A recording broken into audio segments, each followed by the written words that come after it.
এবার জাতীয় সঙ্গীত ও বিশ্বকবি রবীন্দ্রনাথ ঠাকুরকে নিয়ে বিতর্কিত বক্তব্য দিয়ে বিভ্রান্তি ছড়াচ্ছে উগ্রপন্থীরা। তিনি বলে দিয়েছেন নাকি রবীন্দ্রনাথের এই জাতীয় সঙ্গীতটি বাদ দিয়ে দেওয়া হবে, তার জায়গায় কোরআনের কিছু পোর্শন দিয়ে নতুন জাতীয় সঙ্গীত তৈরি করা হবে। হ্যালো ভিউয়ার্স, সবাই কেমন আছেন?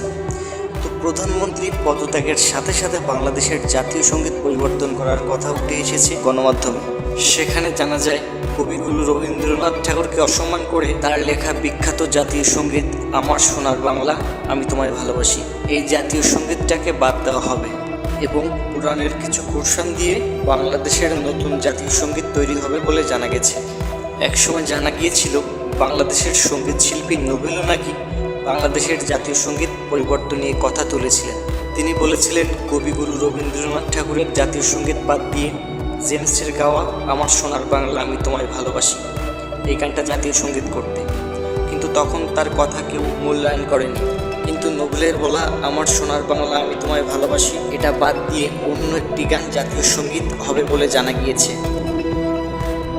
আমার সোনার বাংলা আমি তোমায় ভালোবাসি এটা পাঠ করবে স্কুলের ছাত্ররা, কিন্তু কিছু ইসলামের শত্রুরা এটা পাঠ করা গেছে। মাদ্রাসা ছেলেরা বলছে তারা জাতীয় সঙ্গীত গাইবে না, এটা কি করে বাংলাদেশে সম্ভব? এটা হ্যালো ভিউয়ার্স, আপনিও কি বাংলাদেশের জাতীয় সঙ্গীত পরিবর্তনের সাথে একমত? কমেন্টে জানান এবং একটা লাইক দিয়ে চ্যানেলটা সাবস্ক্রাইব করে দিবেন নতুন নতুন আপডেট ভিডিও পাওয়ার জন্য। ধন্যবাদ সবাইকে।